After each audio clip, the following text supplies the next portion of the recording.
जो ग्रहों की ऊंच नीच अवस्था होती है जी। ये क्या होती है? तो कुंवर जी, आपने हमें बताया चंद्रमा के क्या दोष है, उनके योग कैसे बनते हैं। तो अब आप हमें बताइए सूर्य, वो कैसे हमारी लाइफ पे प्रभाव डालता है, क्या योग बनते हैं, कैसे दोष बनते हैं। जो मेष राशि में जब भी सूर्य रहता है तो वो 15 अप्रैल से 15 मई तक रहता है। तो उसमें सूर्य मेष राशि पर रहने के कारण उच्च का रहता है। तो ऐसा व्यक्ति मतलब समझ लीजिए धार्मिक भी होगा, पिता का सम्मान करने वाला होगा और अपने कुल का नाम ऊंचा करने वाला होगा। हम लोग पॉडकास्ट मैं और मुग्धा रिकॉर्ड करते रहते हैं जी। तो हर बार यही सुनने में आता है कि सूर्य और चंद्रमा ऐसे दो ग्रह हैं जी। जिनके आगे पीछे सब कुछ घूमता है जी। और जो कि दोष और योग बनाते हैं। जी। तो इसके बारे में बताइए। गज केसरी योग क्या होता है? गज केसरी योग ये है कि जब जैसे मैंने बताया बृहस्पति और चंद्रमा जब एक साथ बैठते हैं तो गज केसरी योग बनता है।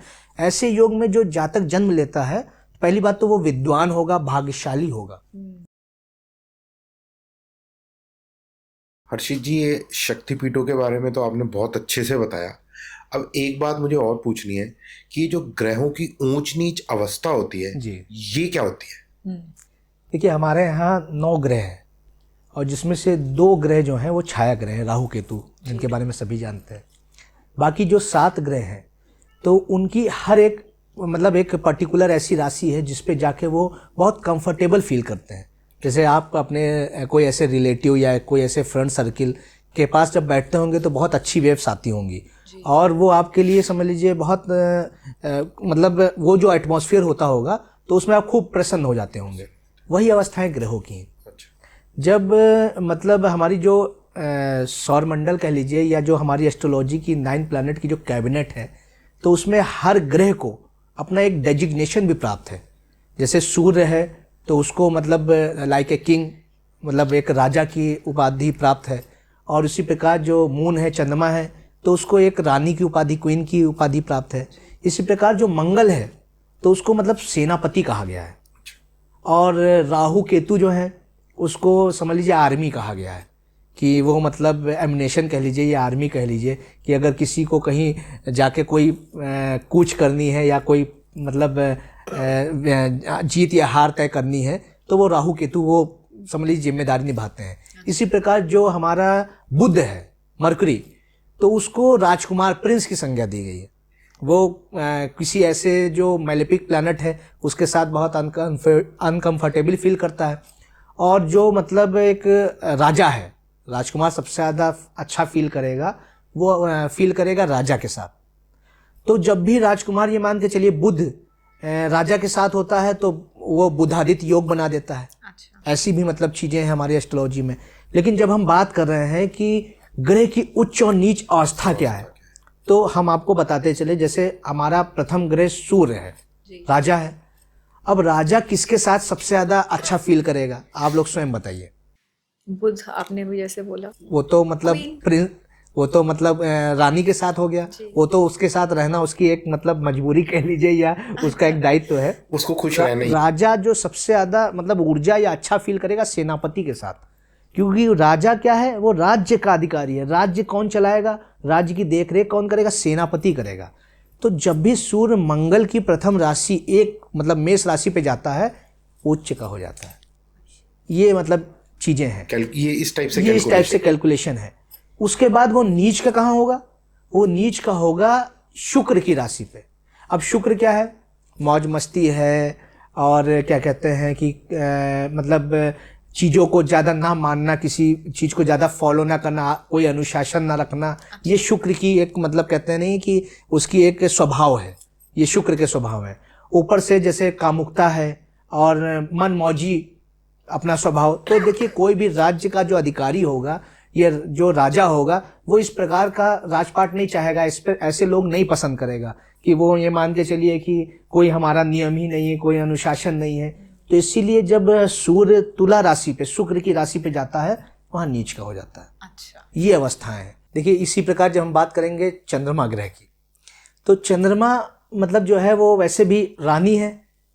ग्रहों में उसको रानी की संज्ञा, कैबिनेट में रानी की संज्ञा दी गई है। तो रानी का स्वभाव है कि खुश रहना और मतलब गॉसिप्स कह लीजिए या मतलब हंसी मजाक, मतलब उसके सारी चीज़ें हैं मनोरंजन से रिलेटेड। तो ये चंद्रमा के स्वभाव हैं। और एकदम से इमोशनल हो जाना, भावुकता उसका एक गुण है। तो ये जो और सौंदर्य, ये सब चीज़ें जो है चंद्रमा के इर्द गिर्द घूमती हैं। अब जब चंद्रमा की उच्च अवस्था की बात करेंगे तो उसी से रिलेटेड एक प्लैनेट है, वो है वीनस, शुक्र। तो जब वो शुक्र की राशि पे जाते हैं या शुक्र की राशि पे होते हैं, वृष राशि, प्रथम राशि पे, तो वो उच्च की अवस्था में आ जाते हैं। अच्छा। और वहाँ से अगर हम देखें कि अब शुक्र के भी ऐसे ही मतलब जो है स्वभाव है, ऐसा नेचर है, मौज मस्ती का, कोई रोक टोक नहीं, किसी प्रकार की कोई कहते नहीं ये बाधा नहीं। ये सारी चीज़ें जो हैं शुक्र और चंद्रमा की जो मैच पोजीशन है, तो वो उस राशि पे जाके उच्च के हो जाते हैं। लेकिन जब भी चंद्रमा, ये मान के चलिए कि मंगल की द्वितीय राशि पे जाते हैं, वृश्चिक राशि पे। अब चूंकि मंगल है क्रोधी, आग, अग्नि, चंद्रमा जल है, शीतलता है। एक चंद्रमा का ये भी गुण है कि शीतलता, भाई हम भी जानते हैं कि हमारी सृष्टि में भी चंद्रमा शीतलता हमें प्रदान करते हैं। सूर्य की अग्नि या सूर्य की जो गर्मी होती है उससे हमको चंद्रमा ही बचाते हैं। तो वो जब मंगल की राशि पे जाते हैं, मंगल रेड कलर अग्नि का स्वरूप है, गर्म ग्रह है, तो वहाँ पे जाके वो नीच हो जाते हैं।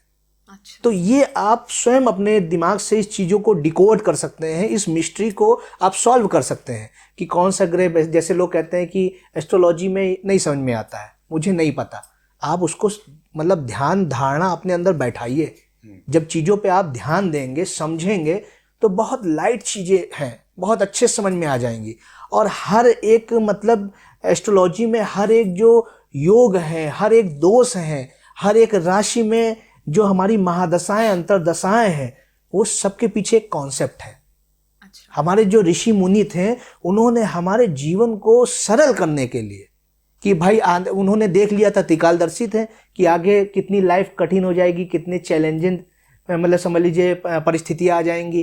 तो वो सब चीज़ों को, चैलेंजेस को कम करने के लिए उन्होंने एक ज्योतिष दिया, जिसने हमारे मतलब ज्योति से स्टार्ट होता है ज्योतिष, कि जिस ज्योति को अगर हम अपने हृदय में जला लेते हैं, अपने जीवन में जला लेते हैं, अपने जीवन में बैठा लेते हैं, तो समस्त अंधकार मिट जाता है। ये है एस्ट्रोलॉजी की खास बात। उसके मतलब ये मान के चलिए उसके प्रति आप नेगेटिविटी मत लाइए। वो बहुत समझ लीजिए उनका दुर्भाग्य होता है जो विद्याओं के महत्व को नहीं समझ पाते हैं। विद्याओं का अपना बहुत महत्व है। आप कोई भी विद्या धारण करके देखिए, ग्रहण करके देखिए, चाहे वो एस्ट्रोलॉजी हो गई, चाहे वो एक मेडिकल साइंस से रिलेटेड, वो भी तो विद्या ही है। आप उसको भी जान जाएंगे तो एक आपके अंदर एक अलग सम्मान व्यक्ति आपको देगा, एक अलग डिग्निटी रहेगी जी, एक अलग कॉन्फिडेंस आपके अंदर झलकेगा। आप कोई इंजीनियर हैं तब भी एक विद्या ही तो प्राप्त की है आपने। तो ये सारी चीज़ें हैं। अब हम जैसे चंद्रमा पे हम लोगों ने ऊंच और नीच की बात की, अब हम इसी प्रकार बात करेंगे बुध ग्रह। बुध ग्रह चूंकि अब राजकुमार है, बुध को राजकुमार की संज्ञा दी गई है। और राजकुमार कहाँ पे खुश रहते हैं? वो अपने स्थान पे खुश रहते हैं। उनका ये है कि राजा के पास भी जाएंगे तो राजा भी कुछ ना कुछ बता देंगे कि तुम ऐसे रहा करो, तुम ऐसे किया करो। रानी के पास जाएंगे तो ऐसी चीज़ें हो जाएंगी। लेकिन जब ये मान के चलिए वो अपने घर में बैठे होंगे तो ये बिल्कुल उनकी समझ लीजिए आराम की अवस्था होगी, क्योंकि उनको आराम पसंद है, प्रिंस है। तो वो अपनी दूसरी राशि, जो उनकी मूल त्रिकोण राशि है, जो कन्या राशि है, उस पर बुध ग्रह उच्च अवस्था में हो जाते हैं। अच्छा। वहाँ पे जाके वो उच्च हो जाते हैं। लेकिन नीच कहाँ होते हैं ये भी हमें देखना पड़ेगा। तो वो गुरु ग्रह की राशि, मीन राशि पे जाके नीच के हो जाते हैं। अच्छा। अब गुरु चूंकि ज्ञान है और गुरु अनुशासन सिखाएंगे, कहेंगे ये शिक्षा लो, ये पढ़ो, जैसे विद्यार्थी नहीं होता है सबसे ज़्यादा वो लाभ और सबसे भला उनका गुरु ही करता है, लेकिन वो सबसे ज़्यादा घृणा करेगा तो अपने टीचर से करेगा कि लीजिए होमवर्क भी दे दिया, लीजिए हमको क्या बोलते हैं, हम होमवर्क में कोई कमी है, मात्राएं हमने सही नहीं लगाई तो हमको दंड भी दे रहे हैं। तो इसी प्रकार जो हमारे मरकरी हैं, बुध ग्रह हैं, वो बृहस्पति की गुरु की राशि पे जाके नीच की अवस्था में हो जाते हैं। अच्छा। ऐसे ही हमारे ये मान के चलिए जो चौथी हम बात करें बुध के बाद हम बात करते हैं शनि की। तो शनि ग्रह का भी अगर हम कहें तो शनि ग्रह अपनी उनकी जो प्रथम राशि है मकर राशि है। अच्छा जी।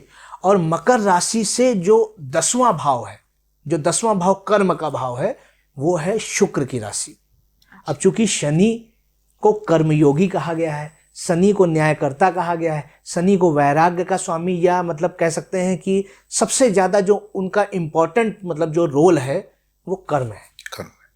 और वो जब जन्म लग्न कुंडली में जिस भी व्यक्ति के आपने मकर लग्न देखी होगी जिसके स्वामी शनि ग्रह है, वहाँ से जो 10वां भाव है वो है शुक्र की राशि का तुला। जब भी शनि को कर्म करने को मिलता है, जैसे शनि प्रधान व्यक्ति है, वो अगर शांति से बैठेगा तो वो परेशान रहेगा, बहुत ज़्यादा उसको मतलब ऊर्जा खर्च की हुई महसूस होगी और बड़ी अजीब सी उसका तबीयत भी वहाँ खराब होने लगेगी, वेस्टेड फील करता है जी। लेकिन जब ये मान के चलिए शनि प्रधान व्यक्ति को कोई प्रोजेक्ट मिल जाता है, कुछ काम करने की जिम्मेदारी उसको मिल जाती है, तो बड़ा अनुभव बहुत उसका अच्छा हो जाता है, बहुत अच्छा फील करने लगता है। तो वहाँ पे शनि जाके तुला राशि के उच्च के हो जाते हैं। अच्छा। ये शनि की पोजीशन है। अब यहाँ से बात आती है, चूंकि शनि किसके कारक हैं? शनि कारक है वैराग्य के। तो और शनि जब भी ये मान के चलिए अपने से चौथे भाव, क्योंकि शनि दुख के भी कारक हैं, ये भी मैं बता दूं, किसी की भी जन्म लग्न कुंडली में जैसे शनि 8th हाउस में जाके बैठ गए तो व्यक्ति अनायास थोड़ा बहुत, भले उसके लिए सारी चीजें अवेलेबल हों, लेकिन उसको कोई ना कोई दुख छोटा मोटा रहता है, हमेशा वो लगा एक रहेगा। प्रकृति उसकी बन जाती है। तो इसी प्रकार ये मान के चलिए कि जो शनि का है वो बैर है किससे? सुख से है, आराम से है, वाहन से है। कहते हैं मतलब जो चौथा भाव होता है, तो जब किसी की मकर जो है लग्न है तो 10, 11, 12, 1, वो जो 4th हाउस में जो संख्या है वो 1 है। और उसके जो है अगर हम उसकी बात करें, उसका स्वामी कौन है? तो मंगल है। अब शनि मंगल की शत्रुता भी है जी। इसी प्रकार शनि और शुक्र की मित्रता भी थी, तो शनि अपने मित्र के साथ उच्च के थे, और जो शत्रु हैं मंगल के साथ वो वहां जाके नीच के हो गए, मंगल की राशि पे, प्रथम राशि पे। ये है उच्च नीच का कॉन्सेप्ट। मतलब ये नहीं है कि वो ग्रह उच्च नीच का हो गया, वो वहां मतलब अच्छा फील नहीं कर रहा है, कॉम्बिनेशन से हाँ मतलब उसको मतलब मजा नहीं आ रहा है कि हाँ भाई हम यहाँ बैठे हैं, बोर हो रहे हैं, अब हमारी आपकी बातचीत चल रही है, हम लोगों को अच्छा लग रहा है। जी। लेकिन अभी जैसे कि कोई नेगेटिव इम्पैक्ट वाले लोग होते तो वो कहते कि ले हमको अच्छा नहीं लग पा रहा है। इसी प्रकार जैसे हमने शनि की बात की, अब हम बात करेंगे ये मान के चलिए कि राहु या केतु की। राहु जो है चूंकि अपनी चलाने की उनकी प्रवृत्ति है, वो मतलब हर चीज खुद करना चाहते हैं। जैसे राहु प्रधान व्यक्ति होगा या लग्न में राहु होगा तो वो एक्टर भी खुद बनना चाहेगा, अच्छा। वो डायरेक्टर भी खुद बनना चाहेगा, वो कोई कंपनी भी खुद खड़ी करना चाहेगा, वो सारी चीजें स्वयं करनी है। अब वो जब स्वयं करनी है तो वो उच्च कहाँ पे होंगे? वो राजकुमार की राशि, बुध की राशि पे जाके उच्च के हो जाते हैं, मिथुन राशि पे। अच्छा। क्योंकि राजकुमार तो कहेगा अच्छा हाँ हाँ ठीक है आप चला लीजिए, आप बस सब चीज संभाल लीजिएगा, मुझे आराम देते रहिएगा, बाकी सब आप कर लीजिए, one man show. One man show. तो इस प्रकार से राहु जो है वो बुध की राशि पे वो उच्च के हो जाते हैं। लेकिन वही प्रकार से जो क्या बोलते हैं नीच के कहाँ होते हैं? वो बृहस्पति की राशि पे हो जाते हैं। अच्छा। क्योंकि गुरु बार बार टोकेंगे, 9 संख्या पे राहु नीच के होते हैं। अच्छा। तो उसी प्रकार जो है गुरु बार बार टोकेंगे, कहेंगे कि ये ज्ञान लो, तुम गलत करते हो, तुम सोचते ज़्यादा हो, तुम ये चीज़ें हैं। और वो भी चूंकि एक जो राहु का जो मतलब समझ लीजिए प्रभाव क्षेत्र है वो मस्तक है, राहु को मस्तक की संज्ञा दी गई है। तो इसी प्रकार से राहु वहाँ पर जाके नीच के हो जाते हैं, ये कॉन्सेप्ट है। उसी प्रकार केतु है, केतु वैराग्य मोक्ष के कारक है। मोक्ष क्या है यहाँ से मिलेगा? ज्ञान से मिलेगा। तो केतु जो है वो बृहस्पति की राशि पे जाके उच्च के हैं, लेकिन वो बुध की राशि पे जहाँ कुछ करना नहीं है, सुस्त पड़े रहना है। अब राजकुमार को तो ऐशो आराम चाहिए और केतु को क्या चाहिए? मोक्ष। तो ऐशो आराम से तो मोक्ष आता नहीं है, तो वो मिथुन राशि पे जाके नीच के हो जाते हैं। ये कॉन्सेप्ट है उच्च नीच का। अभी तक हमने सूर्य की, चंद्रमा की और शनि और राहु केतु की बात की। अब हम बात करेंगे बृहस्पति की, देव गुरु बृहस्पति जिसको हम लोग कहते हैं, जुपिटर की। तो जुपिटर का एक अपना स्वभाव है भाई, बृहस्पति हैं उनको चाहिए सम्मान, ज्ञान उनके पास स्वयं है। तो बृहस्पति देव जो है वो ऐसे मतलब जो है ये मान के चलिए ग्रह की राशि पे जाके उच्च अवस्था में फील करते हैं, बहुत अच्छी मतलब जो है भावना अपने अंदर आती है। जो सौम्य है, जो सरल है, जो भावुक है, जो साफ है, वो ग्रह है चंद्रमा। आप भी देखिए जानती हैं कि चंद्रमा का जो गुण है वो सरलता पूर्ण है। एक चंद्रमा की लग्न वाला, जैसे कर्क लग्न हो या जैसे मैंने मीन लग्न बताया, तो शायद आप भी मीन लग्न की आपकी कुंडली है। मकर लग्न।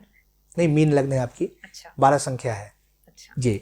तो वैसे ही मतलब ये मान के चलिए कि मीन लग्न हो या चंद्रमा के जो कर्क लग्न के लोग हैं, वो बहुत ज़्यादा आपको मतलब सरल स्वभाव के मिलेंगे। ये चीज़ें होती हैं उनके अंदर कि अगर कोई उनको किसी ने कोई गाइडेंस दे दिया तो वो उसको तुरंत फॉलो कर लेते हैं, और मतलब बहुत ज़्यादा वो नहीं होते हैं, ज़्यादा सवाल जवाब नहीं पूछते। ज़्यादा सवाल जवाब नहीं, सवाल जवाब करेंगे अच्छा। लेकिन वो एक सरलीकरण उनके अंदर होता है, सरलता होती है उनके अंदर, ये चीज़ें हैं। तो वही देवगुरु बृहस्पति चंद्रमा की जो कर्क राशि होती है वहाँ जाके उच्च के हो जाते हैं, क्योंकि उसका मतलब नेचर भी ऐसा है कि सरल भी है, शीतल भी है। और गुरु जो है वो ज्ञान है, तेज है, और तेज वाला व्यक्ति शीतलता ही पसंद करेगा कि हाँ भाई मेरा सम्मान हो रहा है। इस प्रकार से गुरु चंद्रमा की राशि पे जाके उच्च के होते हैं, लेकिन वो मकर राशि पे जाके नीच के हो जाते हैं। अब मकर राशि क्या है? पहली बात तो शनि दुख के कारक हैं। दूसरी बात शनि ये मान के चलिए गुरु देवगुरु बृहस्पति से दूसरी राशि है, और जो दूसरी राशि है उसको काउंट करते हैं धन, द्वितीय भाव को धन कहते हैं। अब गुरु है तो उनको ज्ञान से मतलब है, उनको धन से क्या लेना। सही बात है। तो उनसे कहते हैं नहीं नहीं, मुझे धन की कोई मतलब नहीं है, यहाँ पे मैं अच्छा महसूस नहीं कर रहा हूँ, यहाँ मुझे नहीं रहना, यहाँ रह के मैं बहुत अच्छे परिणाम नहीं दूंगा। तो ये स्थितियाँ हैं। अब हमने जैसे आपकी बुद्ध की शायद आपको क्या कहाँ तक बताया आपको, राहु केतु सूर्य चंद्रमा और हाँ, ये बृहस्पति। अब इसी प्रकार हम जब बात करेंगे सूर्य ग्रह की बता चुके हैं। हाँ, सूर्य की तो सबसे पहले हाँ, मंगल की बात करते हैं। मंगल की। अब जब हम मंगल ग्रह की बात करते हैं, मंगल ग्रह किस राशि पे उच्च के होते हैं और कहाँ पे नीच के हो जाते हैं। मंगल का भी वही स्वभाव है कि मंगल का मतलब है सेनापति, और सेनापति कहाँ पे अपना पराक्रम दिखा सकते हैं? शत्रु के स्थान में, युद्ध में। तो मंगल जब अपनी शत्रु की राशि मतलब शनि की राशि पे जाते हैं, मकर राशि पे, अच्छा, हाँ। तो वो उच्च के हो जाते हैं, क्योंकि वहीं उनका शौर्य देखने को मिलेगा, वहीं उनकी उत्साह प्रतिभा सब वहीं देखने को मिलेगी कि कितने वीर हैं। तो वो मंगल जब जो है हाँ मकर राशि पे जाते हैं तो वो जाके नीच के मतलब उच्च के हो जाते हैं, उच्च के हो जाते हैं। और जब वो चंद्रमा की राशि पे जाते हैं, कर्क राशि पे, तो चूंकि चंद्रमा शीतल है, मनमौजी है, शांत है, और उनको उग्रता पसंद है मंगल को, तो वो कहते नहीं है कि वहां पे जाके वो अच्छा फील नहीं करते हैं, उनका प्रभाव वो चेंज हो जाता है। हाँ, वो मतलब स्वभाव में कमी आ जाती है, और वो थोड़ा सा कहते नहीं कि नेगेटिविटी हो जाती है एक दूसरे के प्रति, वो वहां पे जाके नीच के हो जाते हैं। इस प्रकार नीच और उच्च की अवस्थाएं हैं। ये जैसे बुध हो गया, ऐसी शुक्र है। शुक्र का भी एक ये प्रभाव है कि शुक्र जो है मतलब ये मान के चलिए है तो भाई शुक्राचार्य राक्षसों के गुरु हैं, लेकिन उनका भी एक ये है कि जैसे वो देवताओं के गुरु की राशि पे जब जाएंगे तो वो भी एक पराक्रमी है और ऊर्जावान है, उनको भी ज्ञान से लगाव है, ज्ञान के ही कारण वो भाई राक्षसों के गुरु कहलाए। तो वो जो है जब भी ये मान के चलिए वो जाएंगे मतलब देवगुरु बृहस्पति की राशि पे तो उच्च की अवस्था में आ जाते हैं। शुक्र जो है मीन राशि पे उच्च के होते हैं, और वो जब बुध की राशि पे जाएंगे तो नीच मतलब बुध की द्वितीय राशि पे तो वो ये मान के चलिए नीच अवस्था में चले जाते हैं। ये मतलब समझ लीजिए रीजन है। और बुध का नीच होने का एक कारण और भी है, जैसे मैंने बताया था, बुध को नपुंसक ग्रह की संज्ञा दी गई है। और उसकी जो राशि है वो समझ लीजिए कन्या है। तो कन्या से जब आप 7वां भाव काउंट करेंगे, जो रिलेशन के भाव होते हैं, पत्नी का भाव होता है, तो 6, 7, 8, 9, 10, 11, 12, तो जब वो अपने चूंकि उनकी एक संज्ञा मतलब उस तरीके से है, तो जब वो 7वें भाव में जाएंगे तो वो नीच के हो जाते हैं। ये अवस्था है, 7वें मतलब राशि पे नीच के हो जाते हैं। तो इस प्रकार से ये उच्च नीच की जो अवधारणा है वो यहाँ से। इसमें ये नहीं सोचना चाहिए कि हमारा ग्रह उच्च के हैं तो हमारे पास बहुत मतलब वो चीज है कि मेधा है। हाँ, वो ग्रह बहुत अच्छे लाभ दे सकते हैं आपको, वो आपको वैसे गुण देंगे। और नीच के हैं तो वैसे स्वाभाविक व्यक्ति कहीं ना कहीं बहुत डिस्कम्फर्टेबल फील करेगा, थोड़ा सा हेजिटेशन रखेगा अपने अंदर, आत्मविश्वास की कमी रहेगी। तो आप उसके क्रियाओं को, उसके कारकत्व को बढ़ा लीजिए, तो वो आपके उच्च की तरह कार्य करने लगेंगे, जिसके भी ग्रह नीच के हैं। ये अवस्थाएं हैं जी। या ऐसा भी होता है कि जैसे नीच के ग्रह है तो उनका बीज मंत्र का जाप कर ले जी, ऐसा भी होता है। रेमेडीज बिल्कुल। देखिए बीज मंत्र क्या है? एनर्जी है। आप बीज को मतलब संज्ञा दी गई है कि भाई सीड्स हैं, तो उनको जब आप धरती में बोएंगी तो अंकुरित फूटेगा, फिर एक समझ लीजिए पौधा बनेगा, पौधा से पेड़ बनेगा, उसके बाद फल देंगे। तो बीज मंत्र में एक एनर्जी, एक वाइब्रेशन है। तो वो जो तत्वों की कमी है, जैसे मानिए आपका कोई ग्रह नीच का है, तो वो तत्वों की आप ही के, चूंकि जो भी ग्रह कार्य कर रहे हैं हमारे शरीर में तत्व के रूप में विद्यमान है, वो हमारे शरीर में हमारे भाग्य के लिए ही तो काम कर रहे हैं। तो हमने जब वो वाइब्रेशन पैदा की, जो ये हमारा मस्तक है जिसको ब्रह्मांड कहते हैं, तो वहां से जो रस निकलता है, जब हम सोते हैं तभी तो हमारा जो तरल पदार्थ जो रस निकलता है वही हमारे पाचन क्रिया ये सब चीजें करता है। साइंटिफिकली भी हम ये चीजें देख सकते हैं। तो वो जब वाइब्रेशन के साथ जो अम्ल वो रस उत्पन्न करेंगे, वो कहीं ना कहीं उस तत्वों में अधिकता लाएगी, और वाइब्रेशन से ही लाभ होता है जी। इसी को एनर्जी कहेंगे, क्योंकि जो हमारे साउंड्स है, लोग ये कहा भी गया है, कई मतलब एजेंसियों ने इसके ऊपर रिसर्च करके की है कि ये जो ध्वनियां है ये कभी खत्म नहीं होती है। स्पेशली ओम जो वो कभी भी खत्म नहीं होती, वो हमेशा यूनिवर्स में वो रहती है। तो ये चीजें हैं, जब हम इन पे मतलब समझ लीजिए डीप, इन चीजों पे हमको डीप थिंकिंग करनी चाहिए। हमको बेवजह की चीजों पे नहीं करनी चाहिए, क्योंकि ये मान के चलिए ये नॉलेज हमको मिलेगी तो इससे हमारा जीवन सरल होगा, हम किसी के काम भी आ सकते हैं। हम ज्ञान की बात करेंगे, ज्ञान की चीजें हम लोगों में प्रसारित करेंगे, तो ये निश्चित मतलब ये मान के चलिए कि जो नेगेटिविटी है वो हमसे दूर भागेगी, ये पॉजिटिविटी हमारे अंदर आएगी जी। बिल्कुल ये समझ लीजिए रहस्य है, इसी को समझ लीजिए मिस्ट्री कहते हैं एस्ट्रोलॉजी की। हर्षित जी, शक्तिपीठ के बारे में हमने बात करी, हमने ऊंच नीच, ग्रहों की ऊंच नीच के बारे में भी बात कर ली। हम लोग पॉडकास्ट मैं और मुग्धा रिकॉर्ड करते रहते हैं, तो हर बार यही सुनने में आता है कि सूर्य और चंद्रमा ऐसे दो ग्रह हैं जिनके आगे पीछे सब कुछ घूमता है और जो कि दोष और योग बनाते हैं। तो इसके बारे में बताइए, इसमें कितनी वो है? देखिए, वास्तविकता में अगर हम देखें तो भाई आप जनरली भी ऐसे भी देख सकते हैं कि सूर्य से ही समस्त सृष्टि ऊर्जा प्राप्त कर रही है और चंद्रमा से समस्त सृष्टि शीतलता प्राप्त कर रही है। और हम जब उस तरीके से देख के, जब हम अपनी वैदिक परंपरा से देखते हैं या एस्ट्रोलॉजी से देखते हैं, या हम अपने वेद पुराण और जो है अन्य मतलब जो है जो हमारी सनातन संस्कृति के में जो विधाएं हैं उनके माध्यम से भी देखते हैं, तो उसमें ये बताया गया है कि जो सूर्य है वो आत्मकारक है, वो उस आत्मा का कारक है, प्लस सूर्य जो है पिता का कारक है। और चंद्रमा को माता का कारक कहा गया, प्लस शीतलता चंद्रमा का एक दूसरा गुण है।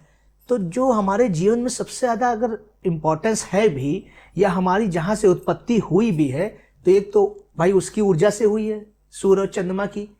दूसरा ये है कि माता पिता ही हमको इस सृष्टि में लेके आए, और कोई तो लेके आया नहीं है। उसी प्रकार से एस्ट्रोलॉजी में भी इस कैबिनेट को, जो ये 9 प्लैनेट की जो कैबिनेट है, उसमें सूर्य और चंद्रमा को एक समझ लीजिए मुखिया के रूप में बैठा दिया गया है। सूर्य को लाइक ए किंग बैठा दिया गया है, और या लाइक ए किंग बैठाया गया है, वो लाइक ए किंग बैठा है। और उसी प्रकार जो चंद्रमा है वो लाइक ए क्वीन, तो ये है रानी के तौर पे है। और वैसे भी जो सूर्य है वो हमारी आत्मा का कारक है। अगर किसी भी व्यक्ति की जन्म लग्न कुंडली में सूर्य अच्छी पोजीशन में है, तो देखा होगा आपने कि वो उसके अंदर परोपकार होगा ही होगा, धर्म होगा ही होगा, पिता का सम्मान करेगा ही करेगा, समाज में यश कीर्ति और मतलब प्रतिष्ठा की भावना उसकी होगी होगी, और वो प्राप्त भी करेगा। ये मतलब जो गुण हैं ये सूर्य से मिलते हैं। और मतलब समझ लीजिए कितनी अनोखी बात है कि जब हमारी भाई सूर्य एक राशि पे 1 महीने तक रहते हैं। अब जब मानिए सूर्य मेष राशि पे रहते होंगे, तो भाई बहुत लोगों के मेष राशि पे रहते होंगे उस समय, या सूर्य अपनी मूल त्रिकोण राशि जो है वो ये मान के चलिए सिंह राशि पे रहते होंगे, तो बहुत सारे लोगों के लिए रहते होंगे। तो ये गुण है। लेकिन अब होता कभी कदार ऐसा है कि सूर्य है जरूर मेष राशि पे, या सूर्य है जरूर सिंह राशि पे, लेकिन कोई ग्रह उसके अगल बगल ऐसा बैठा है जो उनके तत्वों में कमी ला रहा है, या उसकी डिग्री कम ज्यादा है, या उसको कोई ऐसा ग्रह दृष्टि बाधित मतलब दृष्टि से देख रहा है, तो चीजों में कहीं कमियां आ रही हैं। नहीं, अगर कोई ग्रह की ऐसी खराब ग्रह की दृष्टि ना पड़ रही हो, किसी शुभ ग्रह की दृष्टि पड़ रही हो, या शुभ ग्रह का साथ मिला हो, तो ये निश्चित जान लीजिए कि उस व्यक्ति में, उस मतलब ये मान के चलिए जातक में अलग प्रतिभा आपको देखने को मिलेगी ही मिलेगी। अच्छा। ये फैक्ट है, आप इसको अपना आजमा के देख लीजिएगा। और ज़्यादातर इसीलिए कहा गया है जो अगस्त में पैदा होते लोग हैं वो अपने हाथ अपने जीवन का निर्माण करते हैं। अच्छा। क्योंकि अगस्त में मतलब 15 अगस्त से 15 सितंबर तक जो सूर्य है वो आपका सिंह राशि में रहता है। ये मतलब फैक्ट है, ये ऐसी पोजीशन है। तो जब 15 अगस्त से 15 सितंबर तक सूर्य जो है सिंह राशि पे रहेगा, स्वयं की राशि पे, तो ऐसे समय जितने भी लोग जन्म लेते हैं तो वो कोशिश कर मतलब वो स्वयं अपने भाग्य का निर्माण करते हैं या अपने कुल को अपने आगे बढ़ाने का कार्य करते हैं। इसी प्रकार जब सूर्य उच्च का होता है तो वो ये मान के चलिए कि 15 मार्च से वो ये मान के चलिए 15 अप्रैल से 15 मई तक रहता है। जो मेष राशि में जब भी सूर्य रहता है तो वो 15 अप्रैल से 15 मई तक रहता है। तो उसमें सूर्य मेष राशि पर रहने के कारण उच्च का रहता है। तो ऐसा व्यक्ति मतलब समझ लीजिए धार्मिक भी होगा, पिता का सम्मान करने वाला होगा और अपने कुल का नाम ऊंचा करने वाला होगा। प्लस उसमें जो गुण देखेंगे आप, वो कहीं ना कहीं धर्म के प्रति बड़ी आस्था रहेगी उसकी। अच्छा। वो मतलब संस्कृतियों को मानने वाला, किसी भी संस्कृति में जन्म ले, वो मतलब समुदाय संस्कृतियां तो वो मतलब आपके हाथ में नहीं है। वो आप कौन सी संस्कृति को मानने वाले कि हाँ आप जन्म लेते हैं। मानिए आप हिंदू संस्कृति में ही जन्म लिया और वो किसी और संस्कृति को मान रहे हैं, या आपने किसी अन्य समुदाय में जन्म लिया और वो हिंदू संस्कृति या सनातन संस्कृति को फॉलो करना अच्छा लगता है, उससे उनका अट्रैक्शन बना हुआ है। तो ये चीज़ें हैं, ये आप सब में देखेंगे। और उसके साथ साथ जैसा कि आपने ये भी क्वेश्चन किया कि इन्हीं के इर्द गिर्द सारी एस्ट्रोलॉजी घूमती है। तो हाँ, ये भी सच है भाई, राजा ही तो कैबिनेट में सबसे ज़्यादा महत्वपूर्ण है और रानी ही। अब चूंकि सूर्य भाई आत्मा और चंद्रमा मन का कारक है। अब व्यक्ति कह लीजिए कि बल, उसके शारीरिक बल बहुत है लेकिन मन से दुखी है, क्या मतलब निकलेगा? कोई मतलब नहीं निकलेगा। तो इसीलिए चंद्रमा का ये इम्पोर्टेंस है। अब भाई ये मान के चलिए दिन है आपका, आप कितना जो है बाहर जब सड़क पे या कहीं होते हैं तो आपको कितना खराब फील होता है, और जब आप इंतजार करते हैं मौसम के सही होने का, जो कौन करता है? चंद्रमा करता है अपनी शीतलता के माध्यम से। इसी प्रकार मन का बड़ा महत्व है जीवन में। भाई 3 प्रकार के बल कहे गए, एक शारीरिक बल कहा गया है, एक मनोबल कहा गया है, एक आत्मबल कहा गया है। एक आत्मबल वाला व्यक्ति बड़ी से बड़ी युद्ध को आसानी से जीत लेगा, अपने जीवन के संग्राम को बहुत सरलता से जीत लेगा। इसी प्रकार मनोबल वाला व्यक्ति कभी हार नहीं मानता है। मनोबली जो भी व्यक्ति है वो कभी हार नहीं मानेगा। यही जो कार्य है वो चंद्रमा का है। लेकिन जो भी मन का कार्य है वो चंचलता का कार्य है, इसलिए चंद्रमा को चंचल भी कहा गया है। और वो सबसे कम समय एक राशि पे रहते हैं। मतलब समय एक राशि पे रहते हैं वो 2.25 दिन रहते हैं। अच्छा, ये मान के चलिए 2.25 दिन एक राशि पे वो रहेंगे। वो खुद ही चंचल है, 2 दिन में ही। हाँ, वो तुरंत जैसे आप लोग भी देखते होंगे कि मतलब बहुत जल्दी ये मनोस्थिति व्यक्ति की बदलती रहती है। अभी यहाँ हम लोग पॉडकास्ट कर रहे हैं, बैठ के एस्ट्रोलॉजी पे बात कर रहे हैं। हो सकता है 1 घंटे बाद कोई आप सीरीज देख रही हो ऐसी जो दुखी होने लगे, यहाँ आप थोड़ा सा खुश माहौल चल रहा है, खुश मिजाज माहौल चल रहा है, फिर आप हो सकता है दुखी हो जाए। तो ये चंद्रमा का वो है रिजल्ट है कि आदमी एकदम से सुख और दुख जो उसके जीवन में आते हैं वो इसकी चीज़ें हैं। अब हम बात करेंगे मानिए चंद्रमा और सूर्य से बनने वाले योग या दोषों की। तो हाँ, ये बात सत्य है कि सूर्य और चंद्रमा से सर्वाधिक योग और दोष एस्ट्रोलॉजी में बनते हैं। okay. जी, जैसे चंद्रमा मतलब ये मान के चलिए कि एक दुर्धरा योग बनाता है, सुनफा योग, अनफा योग बनाता है, गज केसरी योग बनाता है। जब चंद्रमा बृहस्पति के साथ बैठ जाएंगे, जो ज्ञान के भंडार है गुरु के साथ, तब वो गज केसरी योग बनाएंगे। अच्छा। कभी भी आपकी जन्म लग्न कुंडली में किसी भाव में बृहस्पति के साथ जब चंद्रमा युति करते हैं तो गज केसरी योग बन जाएगा। तो ये चंद्रमा का विशेषता है। गज केसरी योग क्या होता है? गज केसरी योग ये है कि जब, जैसे मैंने बताया, बृहस्पति और चंद्रमा जब एक साथ बैठते हैं तो गज केसरी योग बनता है। ऐसे योग में जो जातक जन्म लेता है, पहली बात तो वो विद्वान होगा, भाग्यशाली होगा। जिस भाव में वो योग बनेगा उस भाव से वो अपने जीवन को लेके आगे बढ़ेगा। इतनी ज़्यादा शक्ति होती है। मानिए दूसरे भाव में आपके पास वो योग बन गया, तो दूसरा भाव धन का भी है और वाणी का भी है और कुटुंब का भी है। तो ऐसा व्यक्ति अपने कुटुंब को बनाने वाला, वाणी के द्वारा लाभ कमाने वाला और धन एकत्रित करने वाला धनी होता है। धनी भी कह सकते हैं आप। ये मतलब योग का महत्व है। तीसरे भाव में बन गया तो उसका पराक्रम अद्भुत होगा। वो मतलब ये मान के चलिए कि उसकी सोचने की क्षमता, प्लानिंग उसकी अद्भुत होगी। अगर वो कोई भी, आप तीसरा भाव प्लानिंग का भी है, तो तीसरे भाव में अगर गज केसरी योग बनेगा तो बहुत अच्छा प्लानर होगा। कोई भी इवेंट है या कोई भी कुछ भी दे दीजिए उसको, जीवन का भी प्लान बहुत अच्छा कर लेगा, उसकी अपनी मित्र मंडली में बहुत अच्छी रुतबा होगा, बहुत अच्छा उसको लोग समझते होंगे कि हाँ भी इनको जिम्मेदारी दे दी, ये सब निपटा देंगे। समझ गया। तो ये चीज़ हो गई उसकी। इसी प्रकार 4th हाउस में बनेगा तो भाई चंद्रमा 4th हाउस का कारक ग्रह है, और बृहस्पति वहाँ के पे जाके सैद्धांतिक हो जाते हैं। जो 4th हाउस में जो बृहस्पति हैं वो राजा हरिश्चंद्र के हुए थे, अच्छा, का मतलब था। और हमारे देश के जो प्रधानमंत्री हैं उनके भी चतुर्थ भाव में बृहस्पति है। अच्छा, माननीय मोदी जी के भी चतुर्थ भाव में बृहस्पति है। तो ऐसा व्यक्ति सैद्धांतिक होता है, वो मतलब अपने सिद्धांतों से नहीं हटेगा। सारा मतलब समझ लीजिए शत्रु दल कह लीजिए, वो रण कह लीजिए, एक तरफ हो जाएगा, सारी सेना एक तरफ हो जाएगी, वो अकेले खड़ा रहेगा। अब सिद्धांतों को लेते हुए वो त्याग नहीं करेगा सिद्धांतों का। और चंद्रमा चूंकि वहाँ का कारक है तो मन से बली होगा, तो ऐसा व्यक्ति खुश मिजाज होगा, अच्छे स्वभाव वाला होगा, और माता से स्नेह करने वाला होगा। ये तो हम देखते हैं, ये देखा भी होगा आपने। तो ये चीज़ें हैं हमारे, देखिए प्रधानमंत्री भी माता जी से स्नेह करते हैं। तो ये सारी चीज़ें हैं, ये फैक्ट हैं। हम इन चीज़ों से मैच करके एस्ट्रोलॉजी के बारे में जो और लोग जो अन्य संस्कृतियाँ ऋण प्रचार कर रहे हैं, दुष्प्रचार कर रहे हैं, हम उनको मतलब एक जवाब दे सकते हैं कि आप पहले अपने जीवन पे देखिए ग्रह स्थिति कैसे बैठी है, उसको आत्मसात कीजिए, समझिए, फिर आप किसी वक्तव्य तक पहुंचिए। जब आप किसी विद्या के बारे में जानते नहीं हैं, उसके बारे में कैसे बोल सकते हैं। बिल्कुल। आज हमने मेडिकल साइंस में हमने कोई पढ़ाई नहीं की है, और हम एक डॉक्टर की बातें आपका सब कुछ चेकअप करके आपको कोई मनगढ़ंत दवाई बताने लगे तो आपका नुकसान होगा, लाभ तो होगा नहीं। एक आध बार ऐसा हो सकता है कि आपको कोई तुक्के से कोई चीज लग जाए, लेकिन वो ज्ञान नहीं है। तो इसी प्रकार वो लोग व्यर्थ मतलब समझ लीजिए कोई भी कमेंट ना दें, व्यर्थ कोई भी डायलॉग ना मतलब जारी करें, स्टेटमेंट जारी करें, जो एस्ट्रोलॉजी को, हमारी ऐसी महान विद्याओं को जानते नहीं है। बिल्कुल। जो जानते हैं उनकी बात दूसरी है। तो इसी प्रकार जैसे चंद्रमा से हम बात कर रहे थे योगास की, सूर्य और चंद्रमा से कौन कौन से योग या दोष बनते हैं।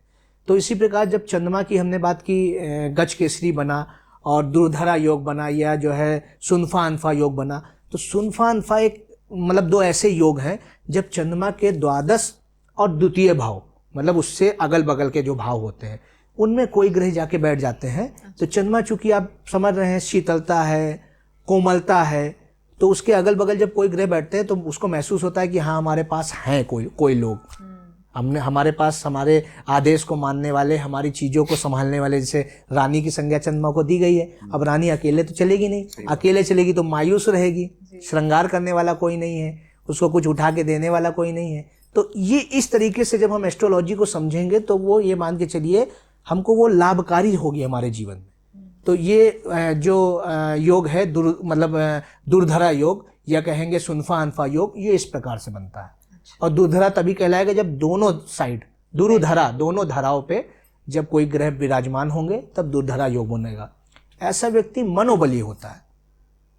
और जब इन दोनों जगहों पे कोई ग्रह नहीं होगा तो केम द्रुम दोष बन जाएगा। वो खाली खाली सा जीवन में लगना, खाली खाली संबंध में लगना, बार बार नेगेटिव विचार आना, एंजाइटी हो जाती है, डिप्रेशन में चला जाता है, डीप थिंकिंग की भावना होती है, ओवर थिंकिंग करते हैं, और ये सारी समस्याएं चंद्रमा से आती हैं।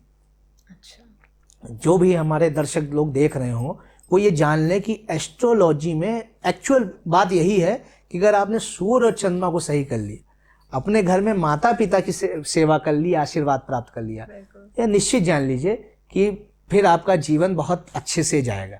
माता पिता का आशीर्वाद प्राप्त कर लिया तो वो समझ लीजिए कि जीवन में कोई किसी का श्राप, किसी की नेगेटिव एनर्जी, कोई किसी प्रकार की नज़र कुछ काम नहीं करने वाली। बाकी ग्रह फॉलो कर ही लेंगे, बाकी ग्रह फॉलो कर लेंगे और वो अपने आप ऑटोमेटिक अच्छे रिजल्ट भी आपको देंगे, आपके फेवर में आ ही जाएंगे, फेवर में आ ही जाएंगे। तो ये है चंद्रमा की खूबसूरती। जैसे हमने केमद्रुम दोष के बारे में बात किया, तो ये चीज़ें वो पैदा कर देते हैं।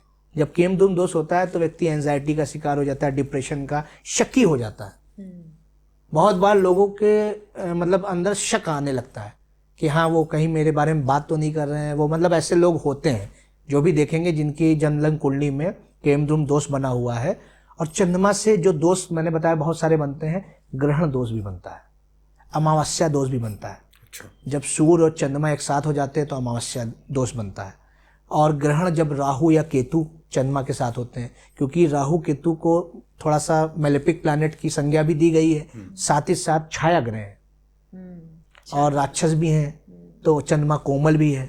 अब वो तो ग्रह की संज्ञा दे दी गई राहु केतु को, और वो भी है कि भाई ये मान के चलिए कि 9 प्लैनेट में उनकी 2 प्लैनेट भी हैं वो, और अमृतपान भी उन्होंने किया हुआ है। तो इस तरीके से वो है तो हिस्सा, लेकिन जब वो चंद्र या सूर्य के साथ बैठेंगे तो वो ग्रहण बना देंगे।